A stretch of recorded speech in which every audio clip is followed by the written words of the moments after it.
Yubba dub. I'm Pickle Rick. Yub. Boy, I'll tell you what. My name is Hank Hill. I don't know what a call sign is, but I sell propane and propane accessories. And I tell you what.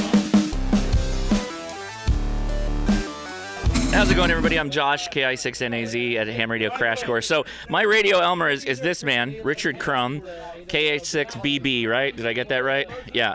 So when I started at Boeing, he was the integration lab manager. And one day, I don't know, it was some late evening, he's like, hey, come here, let me show you something. And he had a Yaesu handheld, and he started showing me all the stuff. He's like, you're the kind of nerd that would like this stuff. You know, what do you think about all this? And literally that week, we drove to Anaheim HRO.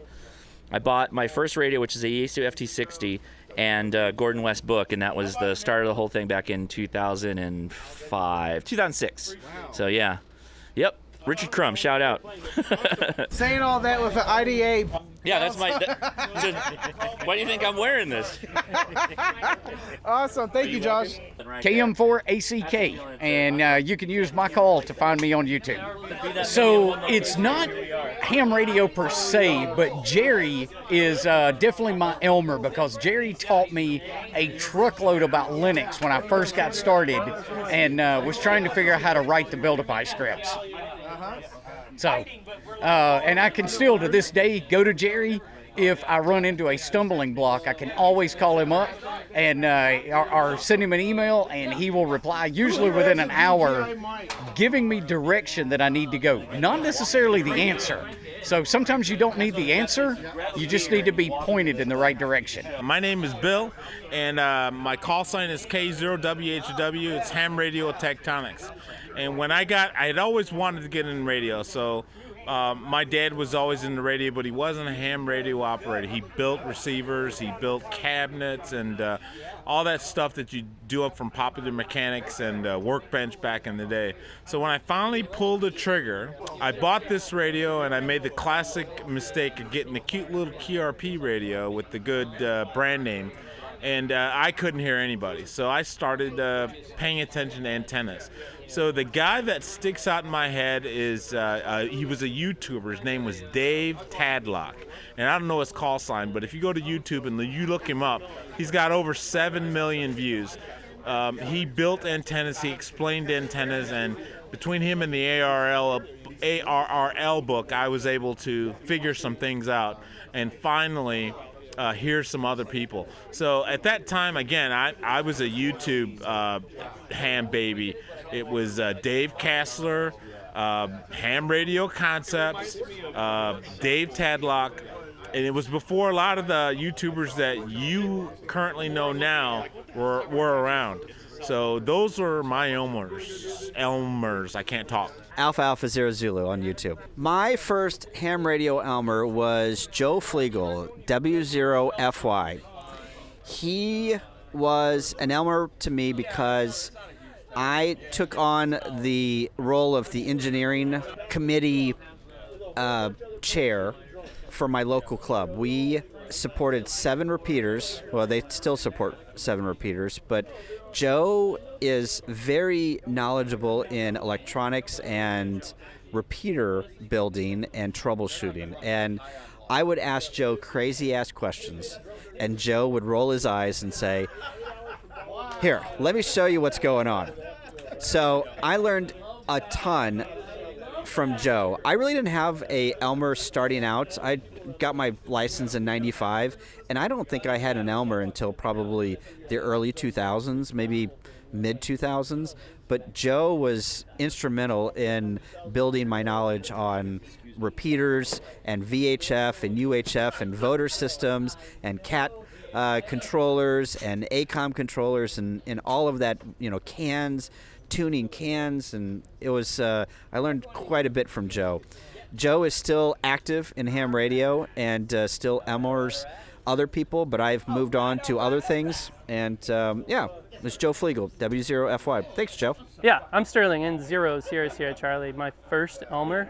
Tell us about your amateur radio Elmer and how they helped you. I've had so many Elmers. My very first Elmer was in the WA0FYA fine young amateurs radio club of Washington, Missouri. Dutzal Amateur Radio Club, or Washington, Missouri, or whatever. What's his call sign? K0Z,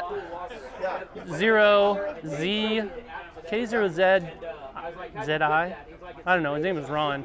He was the first guy to come shake my hand as a young person, like a 14, 15, maybe 13-year-old at these club meetings. He proctored my first test.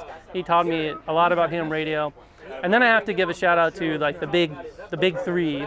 Ward Silver, N0AX. He was the person who took me out of college to drive up to Hamvention for the first time, along with the ARRL people. And he drove me. I was in his car, in the car of Ward Silver, N0AX, and like he taught me so much, but also he has so many ideas. And the trick was to I learned from him is to always carry around a notebook, at least a phone, because you'll never know when the idea strikes. And that led me into this whole thing of youth and ham radio. Like, what ideas can we do? Contest modernization, this and that. And then, of course, Gordo, Bob Heil, rest in peace, Silent Key, Bob Heil. He lived in Missouri, and he was so close to us at W0EEE. He gave us microphones, he gave us mixers, he gave us advice. He showed us the cool tricks behind, his normal presentation. Like, there's nobody like him. But I've had so many Elmers, even Neil Rapp, WB9 VPG. Like, he's taught me how to run a amateur radio organization like Youth on the Air. He's still running it, but I hate doing this because like who's the best? There is no best. They're all the greatest. So sorry I'm rambling, but I have a lot of pride. I'm so proud of those mentors who put me where I am. And now I'm an RF engineer working at an aerospace company as a lead comm system architect. So I guess I got somewhere in life thanks to them. All right, this is N1DUC Junie with Ham and Quackers. So the question is, who was my Elmer that helped me through amateur radio and my journey? And that would be Emily. At the time, her call sign was N1DID. And she just gave me all the antennas that I needed to use for Parks on the Air, got me involved in that, helped me out with learning all different things, what my first antenna analyzer was going to be, and all the different tools that I needed in order to continue. And she supported me through my journey of this club that she basically took over from a different, it had been closed for a little while because of the president had passed away, and they were reopening it, and they were looking for a leader, and Emily happened to be that person. So she's the one who Elmered me through the whole process, and I got to be net control coordinator for the club, and I learned so much from her, and I try to pass it on to other hams as well, especially young hams. Awesome. Thank you very much. All right, thank you. So Jason, KC5HWB, Ham Radio 2.0 on YouTube. My ham radio Elmer, you know what? That was 30 years ago. I would say probably the Denton Amateur Radio Club, Denton County Amateur DCARA, DCARA, Denton County Amateur Radio Club was a huge help. The Hearst Amateur Radio Club later on, when I got my general, was a huge help. I didn't really have an Elmer. Me and a couple of friends got into amateur radio together. We all went and took our license test together. We got our call signs together 30 years ago. Two of those guys are silent keys now. So we kind of learned it together. We didn't really have an Elmer so much, but we did join our local clubs. And I know that a lot of people talk about how there's not a good club in your area, or they visited a club in their area and they felt like they were shunned or something. We do not have that problem in North Texas. There is a lot of really excellent amateur radio clubs in the Dallas, Fort Worth area in North Texas. And if you go to any of them, they're going to welcome you, and they're going to help you get started or get upgraded in amateur radio. So I think the clubs is what did it for me more than anything. AD6DM Dennis. Yeah. Channel is 73 Ham Radio, or Hamden Thoughts Podcast. And that's a hard one, because it's like people that come to mind are relatively recent. I can't remember a lot from my early days as a ham, but I would say like KM4ACK, naturally. A lot of stuff I learned from him. Hosh, definitely. Even Steve. T.O. T.O.? Yeah. T.O. Steve's a good one. Because he puzzles through things that I don't dare puzzle through. And then he goes through the pain and figures it out, and then I just follow his instructions after he figured everything out. What about you, Tank? I'll turn around on you. Ooh. Who is my amateur radio Elmer? Well, we know the person to blame. He is a little short. Mr. 162,000, I was corrected earlier today. Jason did get me into this hobby, and he did Elmer me a bit through the ways at the beginning. Finding a club, what's major, helped me out a lot getting into amateur radio, a club, because you don't need one person if what you're joining to a club. That club will help you out in multiple different manners and aspects, and there will be someone interested in the same amateur radio niche that you're interested in. Radios, batteries, Dennis, and then TO for electronics, and Smart Jason for anything Pi, then antenna, or then Adam, the call signs are K6ARK. K6ARK, yeah. For antennas. Not and making them really small. So like you, I have a lot of amateur radio Elmers on YouTube, and we all know who's to blame for me to be on YouTube. Again, Mr. 162,000, Jason KC5HWB. He's a great guy overall, and I really enjoy him. 162,000. Is that subs? That's subs. 162,000 Jason has. Jason. Yeah, I didn't know it was man. that much. He's doing amazing, man. He's exploding, and he's doing a lot. 3 videos a week. Can you do 3 videos a week? I couldn't do it. Can you do 3 audio podcasts a week? No. Can you do a audio podcast a month? Yes, probably. We're looking forward to it. Thoughts. I'm looking forward to getting this guy back on a stream this time, not on an audio podcast. Yes, you're starting to stream now. What started that endeavor? Well, I felt like people wanted to see the actual interview. Yeah. And less editing, just more interaction. Uh-huh. It seems to be a pretty positive reaction so far. Then you take the same video they released on YouTube, then you also dropped it as for your audio drop? Drop it for audio, yeah. Awesome. Well, that's a great thing, and I'm looking forward to coming on for a 3rd time. Yeah. Who has been on 3 times? No one. No one. It would be this guy for the first Yes. Oh, I love it. Man, have a good Hamfest and enjoy your evening. Great. This is N3ARB. I'm involved with the channel Ham and Quackers. My Elmer would be my husband, who got me into amateur radio and gave me my first experience to it, and has been the one to help me out with anything I need to know. But then I have the president at the club that I got joined. He has taught me a lot and helping me upgrade my license, and I'm upgrading again to an extra. That's what I'm studying for this year. And we also learned a lot about different radio building projects, including antennas, crystal radios, and stuff like that. Awesome. And what's your channel again? Ham and Quackers with Junie, N1DUC. Carlos, K9OL, life at terminal velocity. My ham radio Elmers right now, and since I got my license, have been all of you, all the YouTubers that are here, all the ones that are not here. They have helped me one way or another because they have all published something that has been meaningful and helpful to my development, okay? Before that, as a child, my uncle, Nando, was my Elmer. He had a pirate station. I didn't know it was a pirate station at the time. And he introduced me to electronics, and he introduced me to ham radio. And I was going to go get my license, and then I moved to the States and found out about girls, and well, here we are. It took several years, and in 2019, I got my license, and I got my license in large part by watching the videos from all of the YouTubers that are here, that are part of this awesome group, some that are not here, and me learning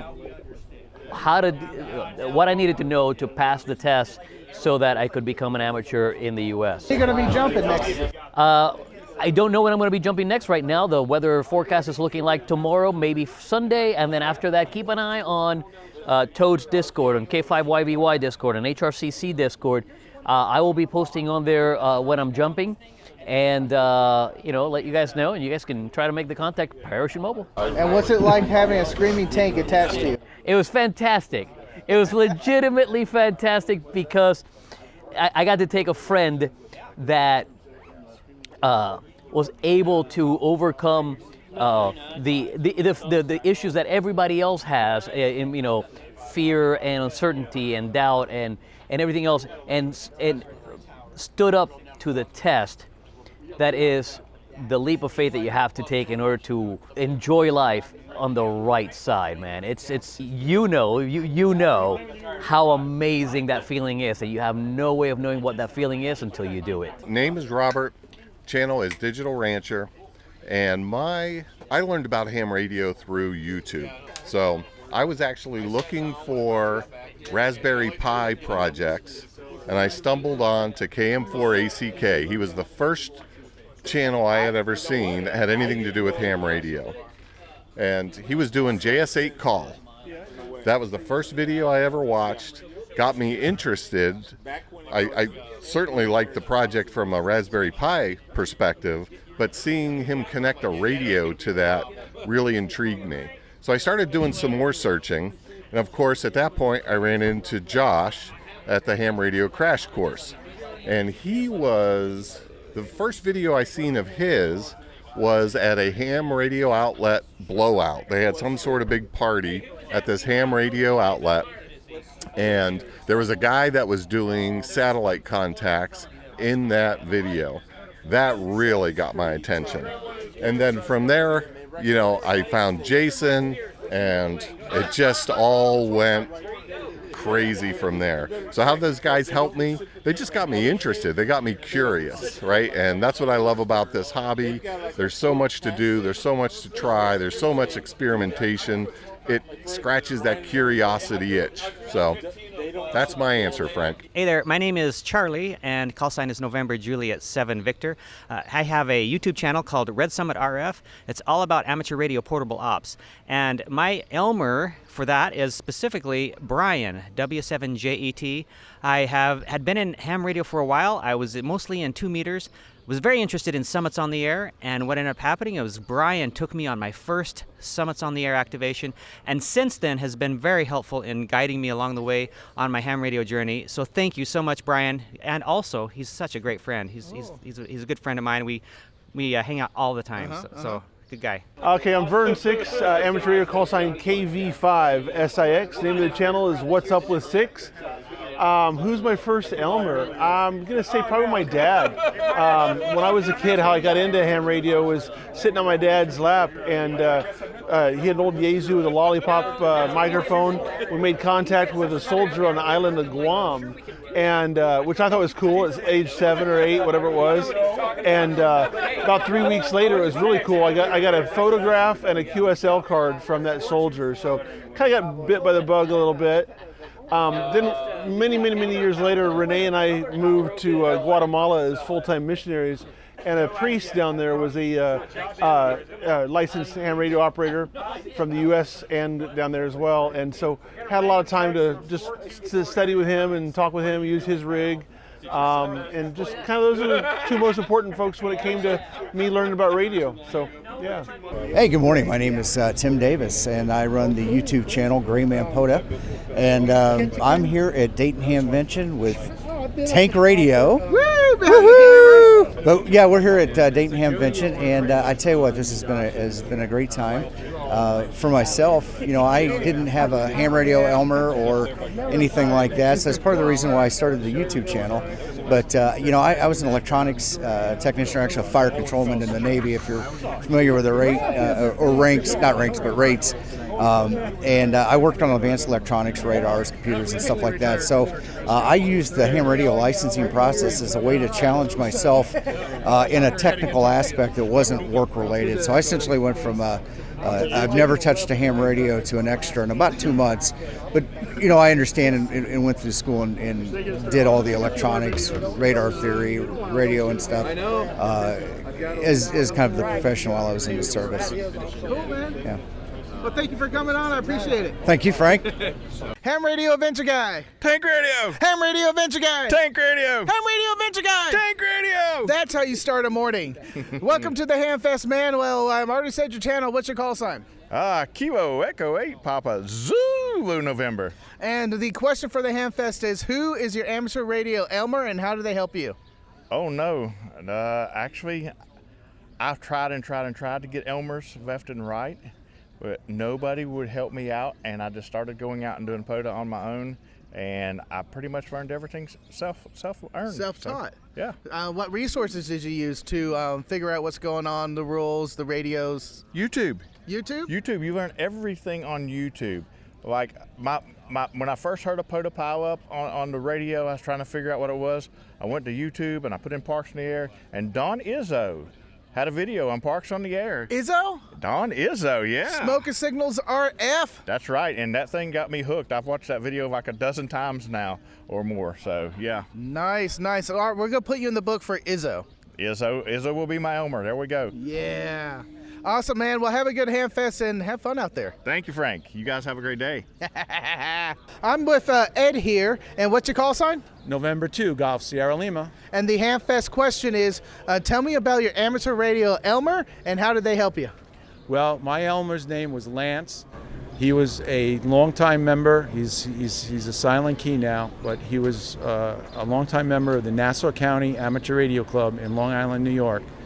And they had a station set up in a building in one of the Nassau County parks, and he constantly gave novice classes and lessons.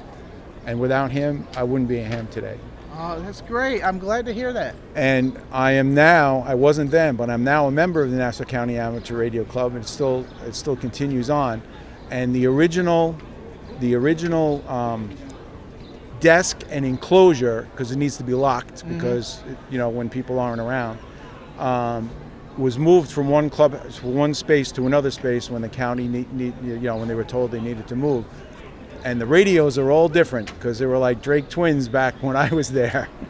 And now there's Kenwood radios in there, but the desk is still the same, and it brought back very big memories. And he got me through the 5 words per minute code test, and now here I am, a member of the Long Island CW Club. And an instructor, awesome. And just really fast, if we're interested in joining the Long Island CW Club, where will we go? You would go to longislandcwclub.org, I think. But just search Long Island CW Club and you will get there. Awesome. Well, thank you for taking the time to come on, and have a good Hamfest. Have a great time, Tank. I'm with Bryce here, and what's your call sign? KD9YEY. And you have a YouTube channel? Sure do. It is Backpacking Bookie on YouTube. I'm just going to hold this up to the screen. You can see my link tree, which has all my information. Who's your amateur radio Elmer, and what they do to help you? Pete, who is KA1GHF out of Mitchell, Indiana. He, along with my stepdad here, W9NVY, both got me into amateur radio, and he's helped me set up my home station and get the grounding correct. That's awesome. And you're talking about doing the Appalachian Trail? Absolutely. So starting next April, I'll be setting out from Georgia to Maine, doing the Appalachian Trail and operating CW along the way on summits and parks. Ooh, that's awesome. So you know all the summits along the way, or you still got to plan that out? It's all part of the planning. It's 2,200 miles worth of planning, so it takes some time. How long? It'll take me about 4.5 months, I estimate. You're doing it end to end? That's my goal, yes. Ooh. Barring injury, that's the goal. Awesome. Well, we'll wish you good luck, and we'll follow you. I'll follow you also. I'm looking forward to the adventure. I much appreciate it. Awesome. Go ahead and subscribe. He'll love it. Myron Bachman. Call sign is November 8, Yankee Oscar Alpha. And Civil Air Patrol helped me get introduced to amateur radio back in 1971. And I didn't get licensed until 1993. It gave me the interest of getting into it with the emergency programs that they had for search and rescue and all that. And I was also the frequency management coordinator for the whole state of Ohio here. And I did all the SINGARS radio programming for them. Oh, wow. And it's on my website on QRZ under my call. If you want other information, feel free to email me from that, and I'll answer your emails. All right, cool. Well, thank you for your service and helping us. You're welcome. Every Dayton Hamfest. And at Huntsville. And at Huntsville, yeah. Yes. Yeah, how you doing? Doing good, doing good. Yeah. And you always come up to me and give me a good take radio. I have to. I love it. I love it. To. Yes. So you're going to be my first interview here. Oh, boy. But the question of the Hamfest, back away fast, is I like to know about your Elmer. Tell me about your Elmer. So I got my license back in '89. Uh-huh. And that was the novice code and everything. My brother got his ham license the year before, showed me everything. And then in Cincinnati, the American Red Cross was actually giving ham radio classes, both code and theory. So I went to that and took it. So That's awesome. yeah. Well, see anything good out here yet? Oh, I bought a digi-rig. A digi-rig? Yeah, I got that, and I'm looking for a few other things, but nothing high priced. Yeah. Did you try to use Tank at checkout? Where, over here? Yeah. Kick it No, price. I forgot about that. You know. Yeah, I'm just joshing. But that's awesome, man. Yeah. I really enjoy it for the. I have it for the G90. It's an excellent way to get onto the FT8 pretty easily. Yeah, I bought it for the 891. Yep. Yeah. I've got that in my truck, and I've got it in my Go box, so That's that'll awesome. work. Yeah. It's the format. We know who you are, Mr. 100,000, but some people, 165,000. some people might not know who you are. So introduce yourself. Everybody that's going to watch your channel knows exactly who I am, Frank. I'm just kidding. Who's your favorite duck? Mochi. I think it's 3 alphas by now. I think it's just a whole you know the insurance company AAA Alpha 0 Zulu on YouTube. Thanks. This reason, I tell you what, there's been a little bit too much charcoal out here in the RV park, and I don't think it's just not a clean burning fuel like propane. Clean burning fuel like propane. Gotta work on that. That was awesome. I don't know you. That's my purse. All right, we'll do it for real. Awesome. And my amateur radio question is, and I just blanked on it.